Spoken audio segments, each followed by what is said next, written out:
நம்மகிட்ட வந்து இருக்கிற வந்து மிகப்பெரிய ஆயுதம் கல்வி ஒன்று தான். அதை வச்சு மட்டும்தான் நம்ம முன்னேறி வர முடியும். வேறு வந்து இப்போ இவங்க வந்து பணக்காரங்களோ வசதி படைச்சவங்களோ அவங்களுக்கு எல்லாம் கிடச்சிரும். இந்த மாதிரி மாணவர்களுக்கு இங்கே இருக்கிறவங்களுக்கு வேறு எந்த வாய்ப்புமே இல்லை. இவங்க மேலே வரணும் ஒரே வழினா கல்வி மட்டும்தான். வழக்கமாக ஏதோ கொஞ்சம் தெரிகிறவங்க ஒருத்தங்களை பாஸ் ஆகிறதுக்கான துணிச்சல் நம்மள்கிட்ட இருக்குன்னு தெரிகிறவங்க ஒரு ப்ரைவேட் கிளாஸை போட்டு பணம் சம்பாதிக்க ஆரம்பிச்சிருவாங்க.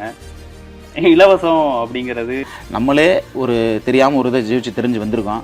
இவங்க வந்து பூரா கஷ்டப்படுறவங்க தான். பூரா 100 நாள் வேலை பார்த்துட்டு விவசாயம் பார்க்க அதிக பேர் விவசாயம் மட்டும் தான். ஒரு 3 பொண்ணுக்கு நான் சொல்லி கொடுத்துட்டு இருந்தேன்.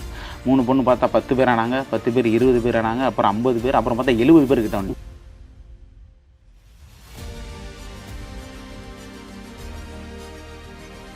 கிட்டத்தட்ட 200க்கு 169 கொஸ்டின் போட்டு ரைட் ஆகி இப்போ வந்து பார்த்தீங்கன்னா சென்னை உயர்நீதிமன்றத்தில் குரூப் 4 டிஎன்பிசி குரூப் 4ல் பாஸ் ஆகி சென்னை உயர்நீதிமன்றத்தில் போஸ்டிங் வாங்கியிருக்கேன். குடும்பத்தில் எங்கள் அப்பா அம்மா எல்லாமே கூலி தொழில் தான் பார்த்துட்டு விவசாயம் தான் பார்த்துட்டு இருக்காங்க.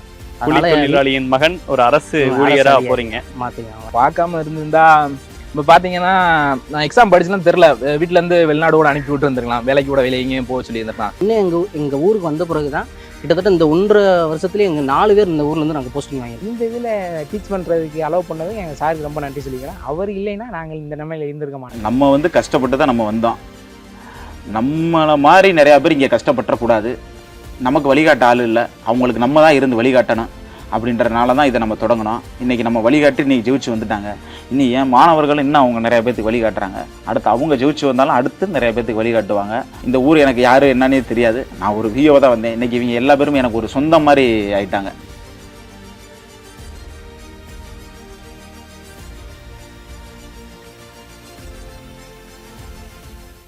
வணக்கம். நாம் இன்னைக்கு சந்திக்கிறது ரொம்ப முக்கியமான ஒரு ஆளுமையாக நான் பார்க்குறேன். ரொம்ப வித்தியாசமானவரும் கூட. ஒரு அரசு அதிகாரியாக ஒரு கிராமத்துக்கு விஏஓவா கிராம நிர்வாக அலுவலராக வேலைக்கு போனவர் தன்னுடைய சூழல் நாம் வளர்ந்து வந்த விதம் அதை பார்த்து நமக்கு ஒரு படிப்பு ஒரு அரசு வேலைங்கிறது கிடைக்கிறதுக்கு எவ்வளோ கஷ்டமாக இருந்தது, அந்த மாதிரி சூழல் இன்னும் மற்றவங்களுக்கு இருந்துடக்கூடாது, நம்ம எல்லாத்துக்கும் படிப்பையும் அரசு வேலைக்கான வாய்ப்புகளுக்கான கதவுகள் அதற்கான பாதைகளையும் எளிமையாக கிடைக்க செய்யணும்னு நினச்சி விஏஓவாக போன ஊரில் இருந்து மற்ற மாணவர்களுக்கு அவங்க டிகிரி முடிச்சிருந்தவங்களுக்கு +2 முடிச்சிருந்தவங்களுக்கு என்னென்ன வாய்ப்புகள் இருக்குங்கிறத தெரியப்படுத்தி அவங்களில் பல பேரை அரசு அதிகாரி ஆக்கணும்னு ட்ரைனிங் கொடுத்து வளர்த்தெடுத்து அதன் மூலிமா வளர்ந்து வந்தவங்க மீண்டும் இன்னும் நிறைய பேத்துக்கு சொல்லிக் கொடுத்து இதை ஒரு இயக்கமாகவே பல பேரை கவர்மெண்ட் ஜாப்பில் சேர்த்து விடுறது என்னுடைய வாழ்நாள் லட்சியம்னு ஓடிட்டு இருக்கக்கூடிய ஒரு மிக துடிப்பான இளைஞர் திருமிகு மணிமாறன் அவர்களை தான் நாம் இன்னைக்கு சந்திக்க இருக்கிறோம். அவர்கிட்ட இப்படி அவர் செஞ்சுட்டு இருக்கக்கூடிய பணிகளுக்கான தொடக்கம், அந்த பணிகளின் தற்போதைய நிலை, இன்னும் என்னென்னலாம் செய்யணும்னு நினைக்கிறாருங்கிற விஷயங்கள் குறித்து பேசலாம். வாங்க சார். வணக்கம். வணக்கம் சார்.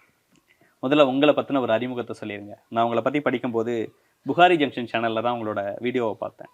ஒரு அரசு அலுவலராக போய் அங்கே சுற்றி இருக்கக்கூடிய மக்கள்கிட்ட அரசு அதிகாரி ஆகிறதுக்கான வாய்ப்புகள் என்னென்னங்கிற பல்வேறு விஷயங்களை சொல்லி அவங்களெல்லாம் ட்ரெயின் பண்ணி பல பேர் அரசு அதிகாரியாக மாற்றுறதுக்கான முயற்சிகளை இறங்குனீங்கலாம் படித்தேன். அதெல்லாம் பற்றி சொல்லுங்கள். ஏன் அப்படி ஒரு எண்ணம் வந்தது? என் பேர் வந்து மணிமாறன். நான் வந்து நைட்டு லோடுமேன் வேலை பார்த்துட்டு தான் வந்து காலேஜுக்கே போவோம். வேலை பார்த்துக்கிட்டே தான் படிச்சுட்டே இருந்தோம். எங்களோட வாழ்க்கை அப்படி லோடுமேனாகவே போயிடமோ அப்படின்ற ஒரு பயத்தில் இருந்துட்டு இந்த படித்தா மட்டும்தான் அந்த வாழ்க்கை மாற முடியுன்றதுனால நாங்கள் டிகிரி முடிச்சுட்டு இந்த டிஎன்பிசி போட்டித் தேர்வில் வந்து படிக்கிறதுக்கு தயாரானோம். நாங்கள் மதுரை மாநகராட்சியில் உட்காந்து தான் அங்கே டிஎன்பிசிக்கு படிப்போம். படித்து நான் வெற்றி பெற்றுட்டேன். நான் வந்த பிறகு என்னைய மாதிரி நிறையா பேர் வந்து அங்கே வந்து மார்க்கெட்டில் வேலை பார்த்துக்கிட்டு இருந்தாங்க.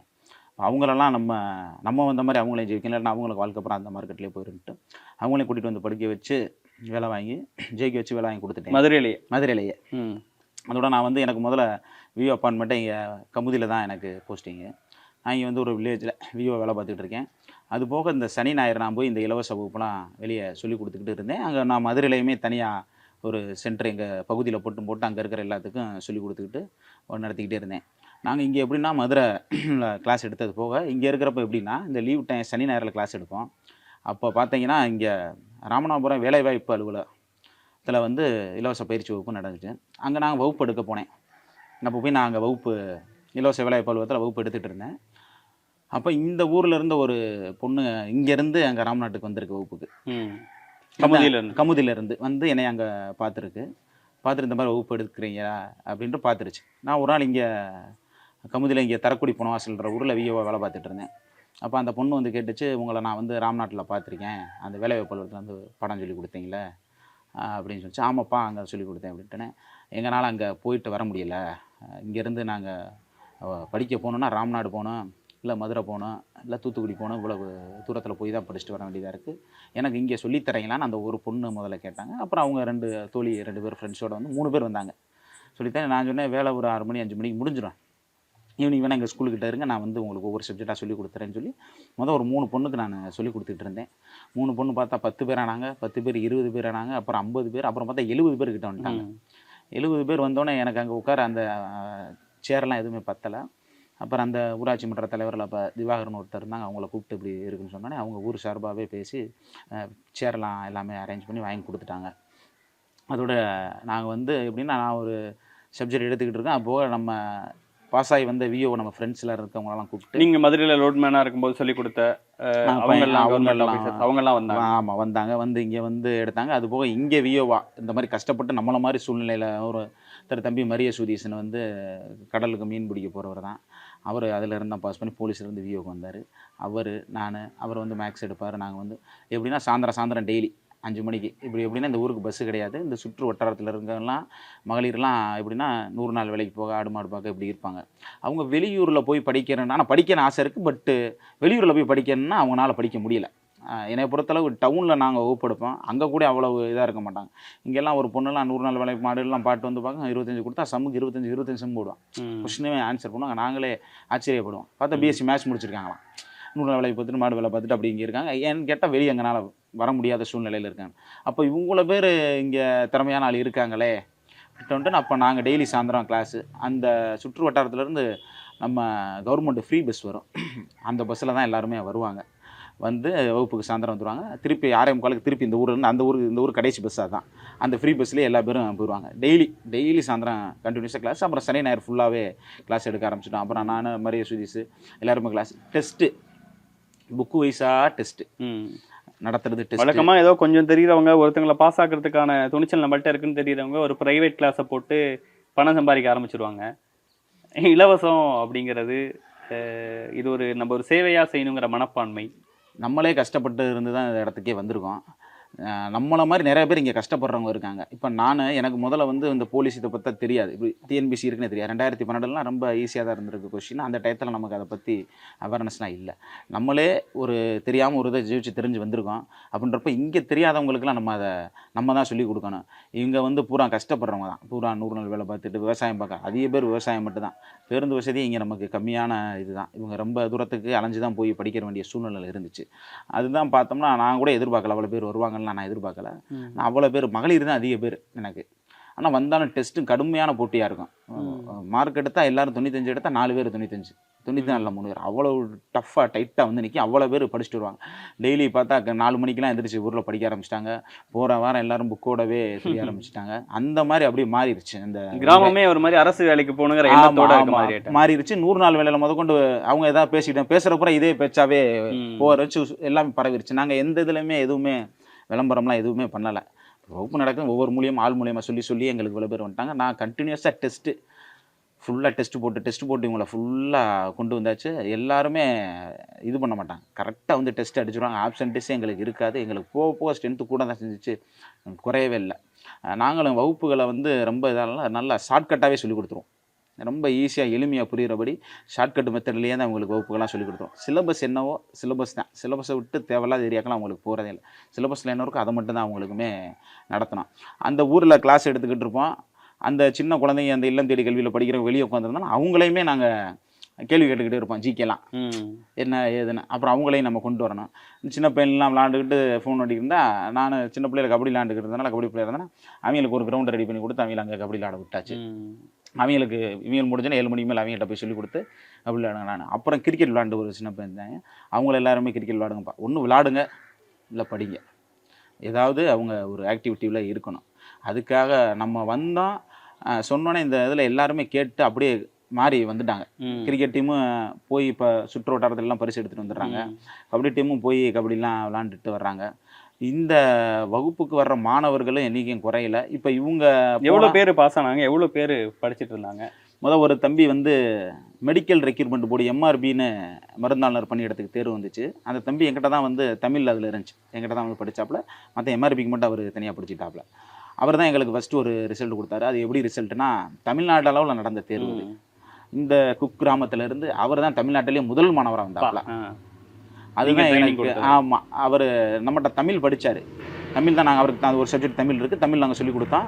அது போக இவங்க எங்கிட்ட படிப்பாங்க, அவர் தனியாக அவர் புக்கை வச்சு எங்கிட்ட உட்காந்து படிச்சுட்டே இருப்பார். அவர் ஸ்டேட் ஃபஸ்ட் எடுத்தோன்னே எனக்கே ஒரு ஆச்சரியம். நம்ம இன்னும் நிறைய பேரை கொண்டு வரோம். இந்த குக்கிராமத்தில் தான் இருந்தார். அப்போ சென்னை, கோயம்புத்தூர் இந்த மாதிரி சிட்டியிலேருந்து படிக்கிறவங்க நிறையா பேர் இருந்திருக்காங்க. இந்த போக்குவரத்து வசதி இல்லாத பேருந்து வசதியே கம்மியான ஒரு ஊரில் இங்கேருந்து இவன் தமிழ்நாட்டிலே முதல் மாவனம் அவன் ஜெயிச்சு வந்திருக்கப்ப, அப்போ மற்ற இவங்களை வந்துடுவான்ட்டோன்னே அடுத்து ஒரு தம்பி போலீஸ் பாஸ் பண்ணிட்டாப்புல. இப்போ பாஸ் பண்ணி போனோன்னே இப்போ அவங்க குடும்பமே மாறிடுச்சு. அவங்க வேலைக்கு போன பிறகு தான் அவங்க குடும்பமே மாறிடுச்சு. இன்னும் 2 அண்ணன் தம்பி 2 பேர் வருவாங்க. அதில் ஒரு தம்பி ஃபஸ்ட்டு மிலிட்ரிக்கு போயிட்டாப்புல. இப்போ ஒரு தம்பி விஜய்னு அந்த குரூப் 4 பாஸ் பண்ணி இப்போ ரூரல் டெவலப்மெண்ட் டிபார்ட்மெண்ட்டை எடுத்துகிட்டு வந்திருக்காப்புல. அப்புறம் ஒரு குடும்பத்தில் 3 பேர் வந்தாங்க, அக்கா அண்ணன் தம்பி 3 பேர். அந்த கடைசி தம்பி போலீஸுக்கு போயிட்டாப்புல பாஸ் பண்ணி. 2ஆவது தம்பி இப்போ குரூப் 4 பாஸ் பண்ணிட்டாப்புல. அந்த பொண்ணு இப்போ வந்து படிச்சுக்கிட்டு இருக்காங்க. எப்படியும் அவங்களும் எடுத்துருவாங்க. இந்த மாதிரி ஃபேமிலியாக தான் வந்து. என் பேர் சுரேஷ்குமார். நான் கிட்டத்தட்ட ஒரு 2 வருஷமாக அன்னைகிட்ட தான் படிச்சுக்கிட்டு இருக்கேன். கிட்டத்தட்ட 200க்கு 169 கொஸ்டின் போட்டு ரைட் ஆகி இப்போ வந்து பார்த்தீங்கன்னா சென்னை உயர்நீதிமன்றத்தில் குரூப் 4 டிஎன்பிசி குரூப் 4ல் பாஸ் ஆகி சென்னை உயர்நீதிமன்றத்தில் போஸ்டிங் வாங்கியிருக்கேன். அதனால தொழிலாளியின் மகன் ஒரு அரசு ஊழியராக போகிறீங்க. மாற்றி வாங்கியிருக்கேன். நான் வந்து 2024ஆம் ஆண்டு நடைபெற்ற குரூப் 4 தேர்வில் வந்து 200க்கு 173 கொஸ்டின் போட்டு 1021 ரேங்க் எடுத்து ஊரக வளர்ச்சித்துறை ராமநாதபுரம். இது எங்கள் ஊர் தரக்குடி. இங்கே வந்து ஃப்ரீ கிளாஸ் குரூப் 4 எக்ஸாமுக்காண்டி நடத்துகிறாங்க. ஃப்ரீ கிளாஸ்ங்கிறனால எல்லாருக்குமே ரொம்ப யூஸ்ஃபுல்லாக இருக்குது. சார் ரொம்ப எப்படி சொல்கிறது, ரொம்ப நல்லா நடத்துகிறாங்க. டெலிகிராமில் டெஸ்ட்டெல்லாம் நிறைய நல்லா போடுறாங்க. டெலிகிராமில் டெஸ்ட் போட எங்களுக்கு இன்னும் கொஞ்சம் யூஸ்ஃபுல்லாக இருக்குது. இங்கே இருக்க மாணவர்களுக்கு வந்து ஃபீஸ் கட்டி படிக்கிற அளவுக்கு வசதியானவங்க கிடையாது.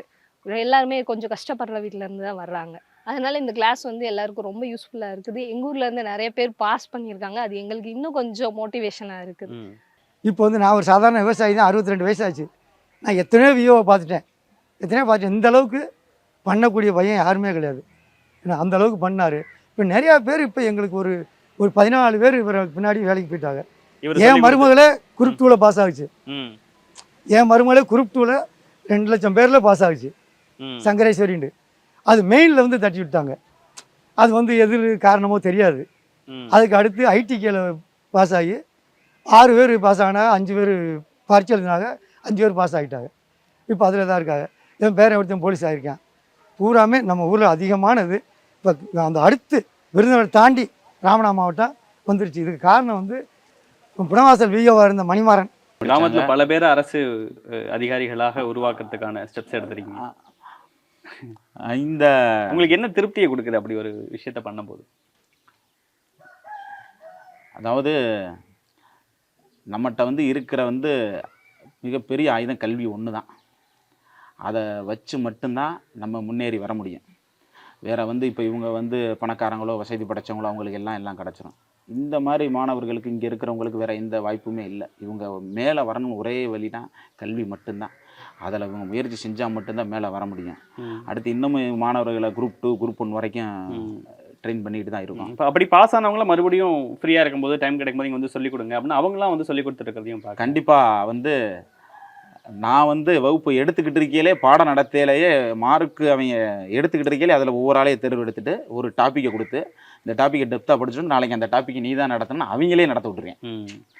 அதாவது அப்போ அந்த டாப்பிக்கில் அவங்க ரொம்ப அப்பயே ஸ்ட்ராங் ஆயிடுவாங்க. அதில் என்ன கேள்வி கேட்டாலும் அவங்க தவற அடிக்க மாட்டாங்க. இப்போ வகுப்பு எடுக்க அவன் பவர் ஆயிடுவான். அப்படின்றப்ப மாணவர்களே அவங்களே வகுப்பு எடுக்க விட்டுருவேன். இப்போ ஜெயிச்சுட்டாங்க. இப்போ நான் ஃபேக்கல்ட்டிக்கெலாம் வந்து நான் ரொம்ப எல்லா சப்ஜெக்ட்டும் நான் ஒரு ஆளையவே எடுப்பேன். தமிழ் எடுத்துட்டு ஹிஸ்ட்ரி எடுத்து பாலிட்டி எடுத்து மேக்ஸ் கொண்டு சுதீஷ் வராட்டினா நான் அதை கூட சொல்லி கொடுத்துட்டு இருந்தேன். இப்போ இவங்க எல்லாம் ஜெயிச்சு எனக்கு வந்த பிறகு எனக்கு கொஞ்சம் குறைஞ்சிருச்சு.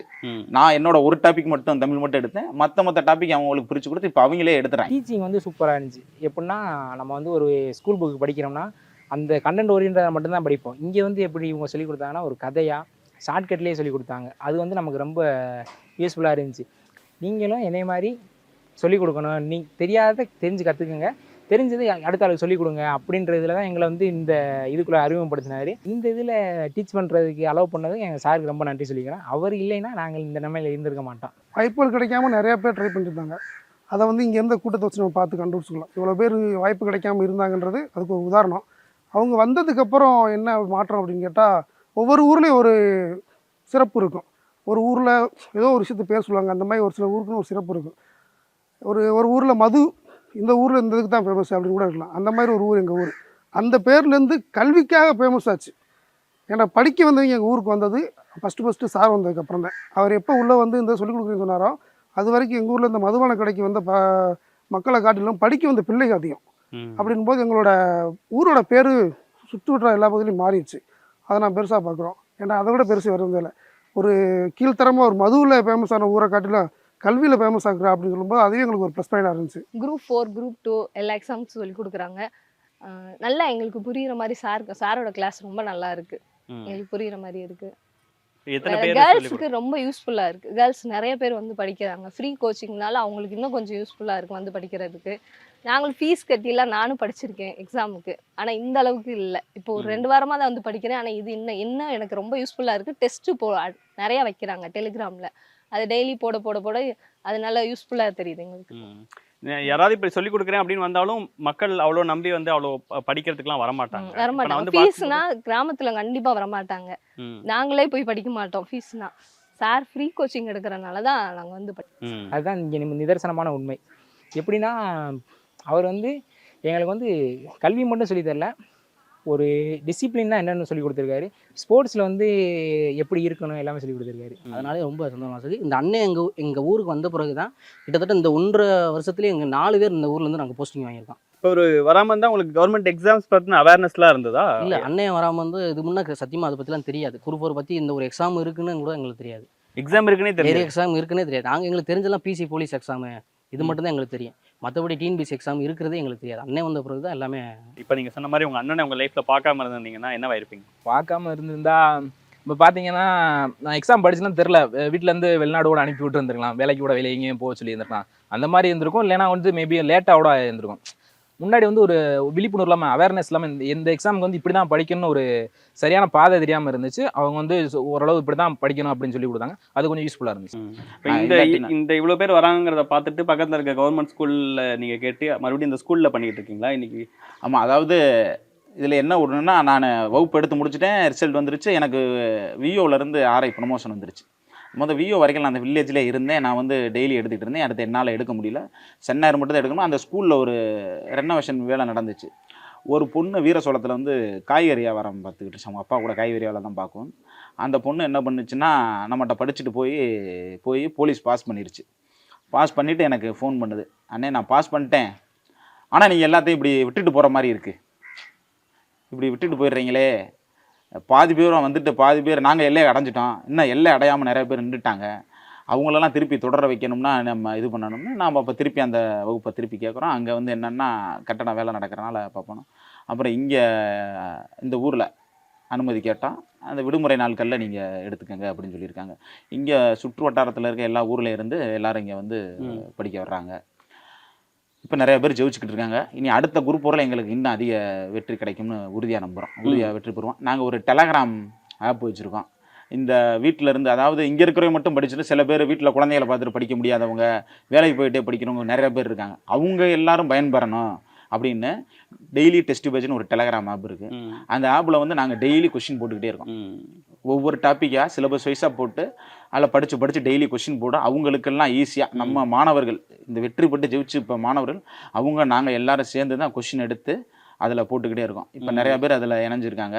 நீங்கள் உங்கள் சேனலில் அந்த இதை லிங்கை கொடுங்க, பார்த்து சப்ஸ்கிரைப் பண்ணுறோம் பண்ணி. அது இப்போ சார் வந்ததுனால எங்கள் ஊரில் வந்து இப்போ எப்படி இவர் வந்து ஒரு விஓவாக உள்ள ஊருக்கு வந்தார். இப்போ எங்கள் ஊரில் எல்லாத்துலேயும் ஒருத்தர் ஆகிட்டார். இதுக்கு முக்கிய காரணம் சார் வந்து விஓவாக இருக்கும்போது எல்லாத்துக்கும் அவ்வளோ உதவி பண்ணியிருக்காரு. கிளாஸ் எடுத்து மாணவர்கள் மத்தியிலையும் அப்படி ரொம்ப பேர் பெற்றார். ஒரு அரசு அதிகாரி வந்தால் அந்த ஊரே அரசு அதிகாரியாக மாறும் அப்படின்றதுக்கு நாங்கள் வந்து எங்கள் சாரை வந்து ஒரு ரோல் மாடலாக எடுத்துக்கலாம். ஓகே, அது இதே எங்களால் முடிஞ்ச அளவுக்கு நாங்களும் டீச் பண்ணி இன்னும் ஒரு 10 பேரை உருவாக்குறதுக்கு நாங்கள் பார்ப்போம். ஒரு குடும்பமாக அவருக்கு ஒத்துழைச்சாங்க. ஏன்னா சனி யாருனா வீட்டுக்கு வராமல் ஒரு ஊரில் போய் சொல்லி கொடுத்துக்கிட்டு இருக்கிறது அவருக்கு அவசியம் இல்லை. இருந்தாலும் அந்த அளவுக்கு அவர் வந்து விடாமுயற்சியிலையும் பண்ணி கொடுத்தாரு. அவர் மென்மேலும் அவர் வளர்றதுக்கு எனக்கு ரொம்ப சந்தோஷம். நீங்க நினைச்சிருந்தா ஒரு விஏஓவா அடுத்து ப்ரமோஷன் கிடைச்ச ஆர்ஐயா நல்லா சம்பாரிச்சிட்டு சந்தோஷமா குடும்பத்தோட நிறைய டைம் ஸ்பெண்ட் பண்ணிட்டு அப்படிலாம் இருக்க முடியும். அதை தாண்டி மக்களுக்கு ஏதாவது ஒரு விஷயம் பண்ணணும், நம்ம இந்த சமூகம் தானே சொல்லிக் கொடுத்து வந்தது, இன்னும் நம்ம சொல்லிக் கொடுத்து இன்னும் நிறைய பேர்த்த முன்னேற்றணுங்கிற ஒரு முயற்சியோட இன்னும் நிறைய விஷயங்கள் பண்ணிட்டு இருக்கீங்க. இங்கே பார்க்கும்போது ரொம்ப சந்தோஷமா இருந்தது. உங்கள்கிட்ட இருந்து படித்து வேலைக்கு போனவங்க மறுபடியும் வந்து சொல்லிக் கொடுக்கறது, புதுசாக நிறைய பேர் கல்யாணம் ஆனவங்க அவங்களுடைய திருமணத்துக்கு பிறகும் படிக்கணும்னு நினச்சி வந்து முன்னேறி வந்தது, கிராமத்தில் இப்படி வந்து வர்றது ரொம்ப சிரமமான ஒரு விஷயம், அவங்க வர்றது இதெல்லாம் பார்க்கும்போது ரொம்ப சந்தோஷமா இருந்தது. இன்னும் நிறைய தூரம் பயணிச்சு இன்னும் நிறைய பேர் அரசு அதிகாரியாக உருவாக்குங்க. உங்களை மாதிரி இன்னும் பக்கத்தில் இருக்கக்கூடிய ஊரில் இருக்கவங்களும் அவங்களுக்கு தெரிஞ்சதை மற்றவங்களுக்கு சொல்லிக் கொடுக்குற இடத்துக்கு போகணுன்னு நான் வேண்டிக்கிறேன். நம்ம வந்து கஷ்டப்பட்டு தான் நம்ம வந்தோம். நம்மளை மாதிரி நிறையா பேர் இங்கே கஷ்டப்பட்டுறக்கூடாது. நமக்கு வழிகாட்ட ஆள் இல்லை, அவங்களுக்கு நம்ம தான் இருந்து வழிகாட்டணும் அப்படின்றனால தான் இதை நம்ம தொடங்கினோம். இன்றைக்கி நம்ம வழிகாட்டி இன்றைக்கி ஜெயிச்சு வந்துட்டாங்க. இனி ஏன் மாணவர்கள் இன்னும் அவங்க நிறைய பேர்த்துக்கு வழிகாட்டுறாங்க. அடுத்து அவங்க ஜெயிச்சு வந்தாலும் அடுத்து நிறைய பேர்த்துக்கு வழிகாட்டுவாங்க. இந்த மாதிரி இது தொடரும். இது நாங்கள் இந்த ஊர் எனக்கு யார் என்னன்னே தெரியாது. நான் ஒரு விஓ தான் வந்தேன். இன்றைக்கி இவங்க எல்லா பேருமே எனக்கு ஒரு சொந்தம் மாதிரி ஆயிட்டாங்க. நம்ம சொன்னால் என்னன்னாலுமே பண்ணிடுறாங்க. நான் இன்றைக்கி வர முடியல அந்த வகுப்பை பார்த்துக்கன்னா அவங்களே அந்த வகுப்பை எடுத்துடுறாங்க. மாணவர்களில் வந்து ஒரு கட்டணம் கட்டி படிக்கிறதுல எவ்வளவு இது இருக்கோ அந்த அளவுக்கான நாங்கள் உறுதியாக கொடுத்துருவோம். சிலபஸ் வைஸாக ஷார்ட்கட்டோட சிறப்பாக தான் அவங்களுக்கு எல்லாமே நான் சொல்லி கொடுத்துக்கிட்டு இருக்கோம். அதனால் இந்த வட்டம் குரூப் 4 எங்களுக்கு வெற்றி அதிகமாக இருக்கும். இன்னும் இந்த கிராம பகுதியிலேருந்து நிறையா மாணவர்களை அரசு பணிக்கு கொண்டு போகிறது தான் எங்களோட லட்சியம். ஓகே, விரைவில் நீங்கள் நினைக்கிறதெல்லாம் நடக்கும். ரொம்ப நன்றி. உங்களுடைய நேரத்துக்கும் கருத்துக்கும் உங்களுடைய சமூக பங்களிப்புக்கும் மிக்க நன்றி. நன்றி.